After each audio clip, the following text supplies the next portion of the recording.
Greetings, New Zealand naturopath Eric Backer, author of Candida Crusher, formulator of the CanXida range of dietary supplements. Thank you so much for checking out my video once again today. And I also welcome everybody back for 2016.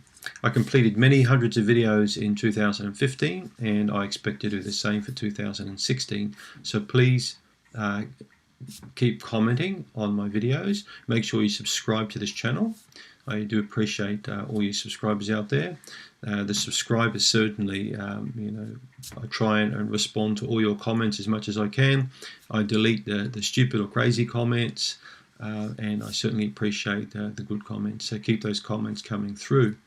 So I'm going to do a video right now on how do you know if you're recovering from Candida. It's a question that was recently asked to me through one of the YouTube subscribers. Eric, can you please do a video on how do you know you're recovering? Well, it's not hard to know you're recovering. But remember, recovery is not just the absence of symptoms. That's a very important point I want you to remember. The World Health Organization basically did a little bit of a write-up on this quite a few years ago about what constitutes good health. Does good health constitute the absence of symptoms? No, it does not. Good health is a lot more than just being free from symptoms. Good health also means that a person has very good mental health, emotional health, spiritual health, and physical health. It means that they feel really good on multiple levels. It means that they function well in society.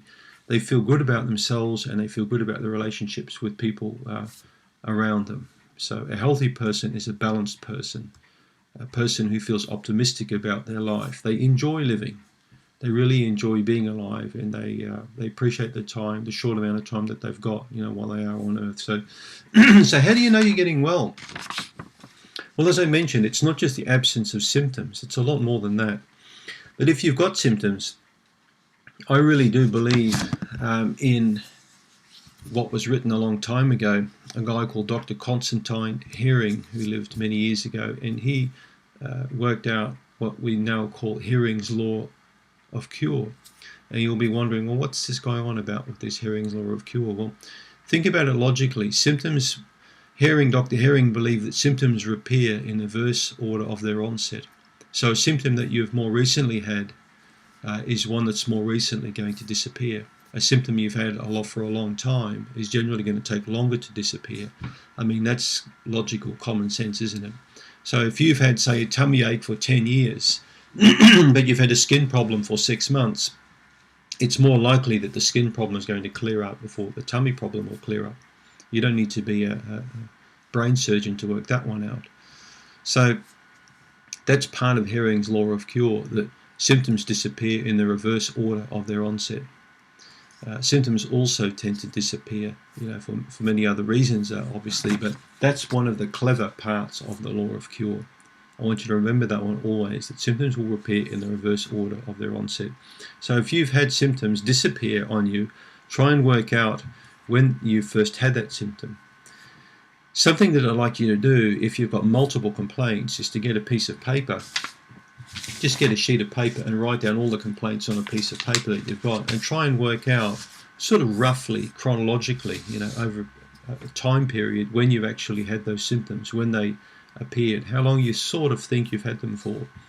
If you've got 10 symptoms, you'll find they weren't all there at the same time. Some you'll have had for longer and some for shorter duration.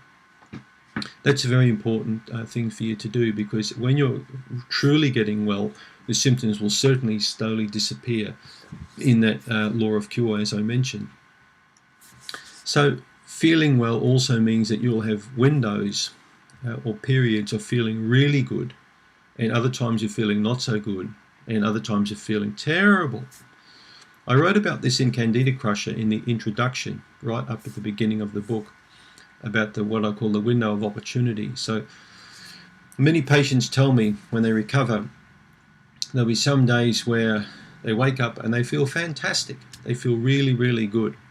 But that feeling of goodness may not last any more than half a day or even one day, and then the following day they don't feel good again. Then my question to that patient is, when did you last feel like that?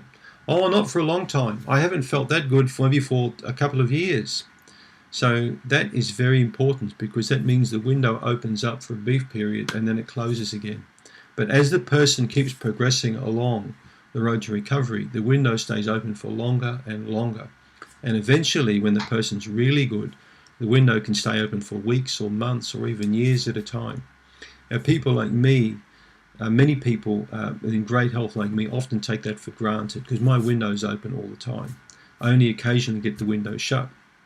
And my window will shut if I've had too much gin and tonic, or if I've been stupid and I've had, too much crappy food to eat, or if I stay up too late at night on the computer, or do dumb things, or have too many fights with people, which I don't have. But you know what I mean? The point I'm making is the window will close because of a cause. Healthy people take good health for granted. Sick people don't take good health for granted. They want good health. So as you notice that window opening and then staying open for longer and longer, don't take it for granted, okay? So that's really one of the ways you're going to notice the recovery is the window scenario. It will stay open for longer and longer. So don't make the window shut by going to parties or going to weddings or doing dumb things, going to the cinema and then after the cinema having 5 or 6 wines or beers and having a pizza on the way home and then waking up the next day, oh, my head, I feel like crap, what have I done to myself? So remember, it's all about cause and effect. Everything you do on the road to recovery will govern how long that window stays open or how long it stays shut for. It's a very important concept I'd like you to always remember. So how do you know you're recovering? Your sleep will get better. You wake up feeling really refreshed. You wake up feeling good. You'll have a nice stretch when you wake up and you get up and you feel great. You'll also probably wake up around about the same time most mornings without the alarm clock. You won't wake up between 2 to 4 a.m. Okay, key time for many people who are not so good is to have disturbed sleep. You'll also go to sleep quite easily. You'll go to bed, you'll be tired, and you'll fall asleep. Healthy people usually take about 5 to 10 minutes to fall asleep. Okay. I'm going to do plenty of videos this year on sleep and insomnia to explain a lot more concepts I've learned from a special friend of mine who's a sleep doctor. I've learned a lot about sleep. If you don't get good sleep, your health's going to be crap. You need to get good sleep. So, so you'll know you're in good health when your sleep is good, when you wake up feeling nice and fresh, when the bowel function is good. So you're going to go to the toilet roughly the same time each day, give or take, an hour or so. You're going to have well-formed bowel motions. You're going to feel nice and good after you've had a bowel motion. Also, the urine is going to be probably the color of a sort of pale, very pale manila folder. So here's a patient folder. It's going to be very, very sort of pale, sort of a manila folder sort of color. That means you're well hydrated. If it's too dark or smelly or foamy, the urine, it could mean a problem there with kidneys or problems with too much ammonia in the body or proteins not breaking down, for example. So the urine will be good, bowels will be good, your breath won't feel stinky and smelly, you'll have good gum and teeth health, you'll have nice clear skin, your skin will look quite good. In fact, many people should comment on how well you look. Your hair should look nice, your skin should look nice. That's a healthy person. So that all comes from good digestive health. Good gut health will mean good external health. It's stupid to think you can cure problems on the outside of the body by ignoring the inside of the body. That's a pretty dumb thing to do. That's like painting a room and not worrying about the foundation underneath, or wallpapering over the top of big holes and not worrying about the holes underneath it, sort of thing. So we live in a very superficial world. So remember, it's the foundation of the body is the gut. That's got to come right. So good health, feeling good emotionally, feeling happy, feeling optimistic about the future, enjoying today, looking forward to tomorrow, and not worrying about the past because it's been and gone. Not getting in argumentative states with too many people, agreeing with people, enjoying being around other people, enjoying your own company, enjoying your family and friends. That's a good part of health. All right? So good health you can judge on many different levels. But remember, it's not just the absence of physical symptoms mean good health. Medical doctors would like you to think that not having any symptoms means that you're cured, you're in good health because you've taken this pill. That's a load of crap. That doesn't really mean that you're in good health at all. It means that you've suppressed a symptom. But what happens when you stop that drug? Do the symptoms come back? Well, then maybe you weren't cured at all. Good health also means not relying on any kind of pharmaceutical medication. No Tylenol, no aspirin, no headache pills, no period pills, no arthritis pills, no pills at all from the doctor. That to me is good health. Good health means that you're going to be around a couple of kilos around your own body weight, your ideal body weight. You're not going to be overweight, you're not going to be underweight. Good health means lots of energy. Waking up in the morning, having plenty of energy, and recognizing and reading your body. So when you're tired, some days you back off and you rest more. Other days you're energetic, you do more. All right? So that's good health. So I hope you get the picture now of good health. As you improve, all these things I've just spoken about should become more apparent to you. And other people will point them out. And that's how you truly know that you're getting well, is when someone that knows you says, gee, you're looking good today. You're looking happy today. You're looking like you've got a lot of energy today and you're in an upbeat mood.